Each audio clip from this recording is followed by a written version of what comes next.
जिसमें हमने कल देखा था कि पदार्थ किसे कहते हैं, यह कितने प्रकार का होता है। ठीक है, तो पदार्थ क्या है, वह जिसका कुछ द्रव्यमान होता है और जिसका कुछ आयतन होता है। प्रकार देखे थे, दो थे, शुद्ध और अशुद्ध। अशुद्ध का दूसरा नाम था मिश्रण। ठीक है, शुद्ध को फिर से दो भागों में बांट दिया, तत्व और यौगिक, और मिश्रण को भी दो भागों में बांट दिया, सममांगी और उष्मांगी मिश्रण। आज हम उससे आगे पढ़ते हैं पदार्थों के गुण। पदार्थ जो है उसमें भौतिक गुण भी होते हैं और उसके रासायनिक गुण भी होते हैं। भौतिक गुण क्या होते हैं, तो ऐसे गुण जिनका पता लगाने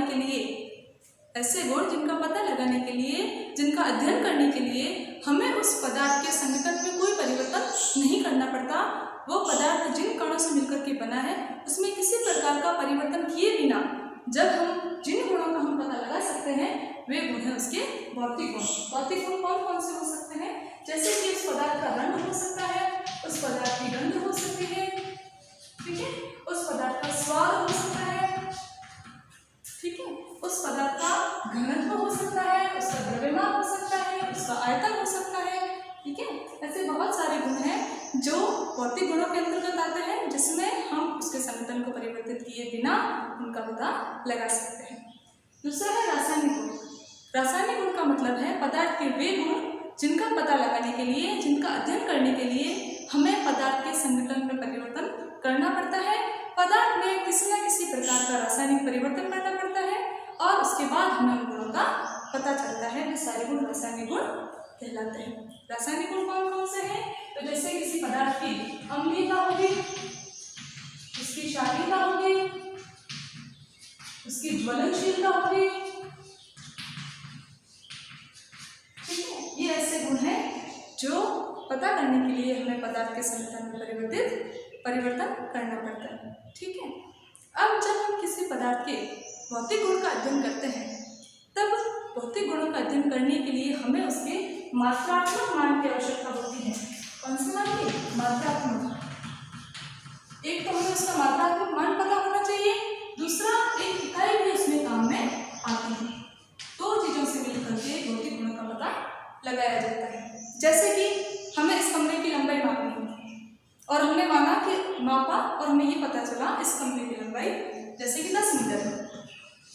ठीक है, तो इस 10 मीटर में ये जो 10 है वो क्या है? मात्रात्मक मान है, एक संख्या है, एक परिमाण है, एक मात्रा है, वो क्या है? मात्रात्मक मान। और ये m का मतलब है मीटर। ये मीटर क्या है? इसकी इकाई है। मीटर से हमें पता चल रहा है कि हम इसकी लंबाई, चौड़ाई या ऊंचाई का मापन कर रहे हैं। ठीक है, इस प्रकार जब भी किसी भौतिक राशि का मापन करते हैं तो भौतिक राशि के मापन के लिए हमें मात्रात्मक मान और इकाई दोनों की आवश्यकता होती है। पहले शुरुआत में दो प्रकार की इकाइयाँ चलती थी, जिसमें एक अंग्रेजी इकाई और दूसरी मीट्रिक इकाई थी। ठीक है, और यह इकाइयाँ अंतर्राष्ट्रीय स्तर पर थी, बाकी सब प्रांतों में अपने हिसाब से अलग अलग इकाइयाँ चलती थी। फिर 1960 में भार और मापन के लिए भार और माप का सर्व सम्मेलन हुआ। भार और माप के सर्व सम्मेलन में सभी प्रांतों के, सभी राष्ट्रों के जो विद्वान थे उन्होंने मिलकर के एक निश्चित इकाई को अपना लिया। उन सब ने कहा कि अब हम किसी भी भौतिक राशि का मापन करेंगे तो हम सब एक ही इकाई का पालन करेंगे, एक ही इकाई को मानेंगे। वह इकाई SI इकाई के नाम से जाने जाती है। सिस्टम इंटरनेशनल यूनिट इसको कहते हैं, अंतर्राष्ट्रीय मापन पद्धति इसको कहते हैं। इस पद्धति में मुख्य रूप से 7 भौतिक राशियों की इकाइयों का मान रखा गया, उनको वैल्यू दी गई। हालांकि भौतिक राशियाँ बहुत सारी हैं, लेकिन 7 भौतिक राशियाँ आधारभूत राशियाँ हैं, मूल राशियाँ हैं। और ये माना गया और व्युत्पन्न के आधार पर देखा गया कि अन्य जितनी भी भौतिक राशियाँ हैं उन सब का मान हम इन 7 राशियों के आधार पर निकाल सकते हैं। और वो 7 राशियाँ कौन सी हैं? लंबाई, द्रव्यमान, समय, तापमान, विद्युत धारा, पदार्थ की मात्रा और ज्योति तीव्रता। इन 7 राशियों के मान से हम अन्य सभी राशियों की इकाइयों का पता लगा सकते हैं, इसलिए इनको आधारभूत या मूल राशियाँ भी कहा जाता है। एग्जाम में पूछ ले मूल राशियाँ कितनी हैं, कौन कौन सी है? तो मूल राशियाँ 7 हैं और ये इनके नाम है। अब हम इन मूल राशियों की इकाइयों की बात कर लेते हैं।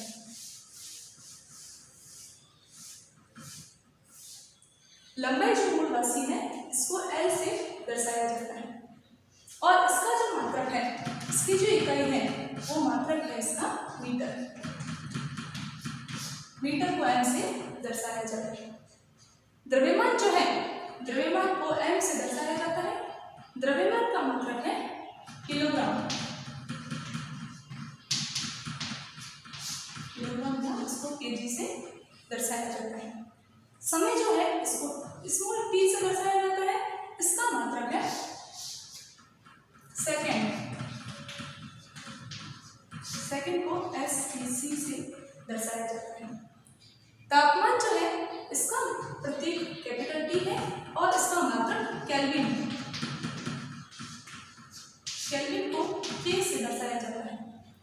विद्युत धारा को I से दर्शाया जाता है और इसका मात्रक है एम्पियर।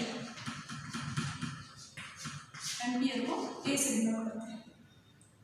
पदार्थ की मात्रा को N से दर्शाया जाता है और इसका मात्रक मोल है। मोल को MOL से दर्शाया जाता है। ज्योति तीव्रता को I से दर्शाया जाता है और इसका मात्रक कैंडेला है। कैंडेला को CD से दर्शाया जाता है। इसको CD से दर्शाया जाता है। तो ये मूल भौतिक राशियां हैं और ये इन भौतिक राशियों की इकाइयां हैं। अन्य जितने भी भौतिक राशियां हैं उनका मान, उन राशियों की इकाइयां इन्हीं राशियों के व्युत्पन्न से प्राप्त की जा सकती है। ठीक है, हमें इनके नाम, इनके प्रतीक, इनके मात्रकों के नाम और इनके प्रतीक याद करने होंगे। इनको रटने की आवश्यकता नहीं है क्योंकि जैसे जैसे अपन पढ़ेंगे अपने आप धीरे धीरे अपने को याद हो जाएंगे। अब हम देखते हैं कि कुछ ऐसी भौतिक राशियां भी हैं जिनके बारे में हम अभी साइंस लेने के बाद या साइंस पढ़ने के बाद हमें उसके बारे में पता चलता है। जैसे पहला अपना टॉपिक है जैसे द्रव्यमान। शॉर्ट टॉपिक है, ज़्यादा बड़ा नहीं है। क्या होता है द्रव्यमान? द्रव्यमान का मतलब है किसी वस्तु में द्रव्य की मात्रा, किसी पदार्थ में द्रव्य खुद कितना है उसकी मात्रा ही द्रव्यमान है। सामान्यतः हम जब छोटे क्लास में पढ़ते हैं तो हम ये कहते हैं द्रव्यमान और भार एक ही चीज़ है। हम इसको समझने के लिए कह सकते हैं कि द्रव्यमान और भार एक ही चीज़ है, परंतु वास्तव में ये दोनों अलग अलग होते हैं। द्रव्यमान में क्या होता है कि उस पदार्थ में द्रव्य खुद कितना है, द्रव्य के कण कितने हैं उनका मान होता है, जबकि भार में उसके साथ साथ गुरुत्वाकर्षण बल भी शामिल हो जाता है। गुरुत्वमान भी उसके साथ शामिल हो जाता है। तो ये भार और द्रव्यमान में अंतर हुआ। द्रव्यमान केवल द्रव्य की मात्रा, भार में द्रव्य की मात्रा के साथ गुरुत्वमान भी जुड़ा हुआ होता है। जैसे जैसे गुरुत्वमान में परिवर्तन आएगा वैसे वैसे भार में परिवर्तन आएगा। ठीक है, नेक्स्ट अपन इसमें देखते हैं आयतन। आयतन जो है, आयतन हम कहते हैं कि जैसे छोटे गणित में हम पढ़ते हैं घन का आयतन, घनक का आयतन, उसी तरह से आयतन निकालते हैं। आयतन जो है वो मीटर क्यूब में निकालते हैं, लेकिन हम जब काम में लेते हैं तो हम यहाँ पर लीटर यूज़ करते हैं। लीटर जो है वो वास्तव में ऐसे पद्धति में उसको शामिल नहीं किया गया है। हम उसको लीटर में यूज़ करते हैं परंतु वो ऐसे पद्धति का मात्रक नहीं है। ठीक है, उसके बाद आता है घनत्व। घनत्व को लिखो B से, द्रव्यमान को M से, घनत्व को स्मॉल d से डिनोट करते हैं। डेंसिटी घनत्व होता है B बराबर M/V, यानी द्रव्यमान बटा आयतन। किसी भी पदार्थ के लिए उसके द्रव्यमान और उसके आयतन के अनुपात को ही घनत्व कहते हैं। ठीक है, तो ये कुछ बेसिक चीजें थी जो हमने पढ़ी। आगे हम देखेंगे कि हम इनका मापन कैसे करते हैं, परिशुद्धता क्या होती है, यथार्थता क्या होती है, सार्थक अंक क्या होते हैं, उन सब के बारे में नेक्स्ट क्लास में पढ़ेंगे। Thank you.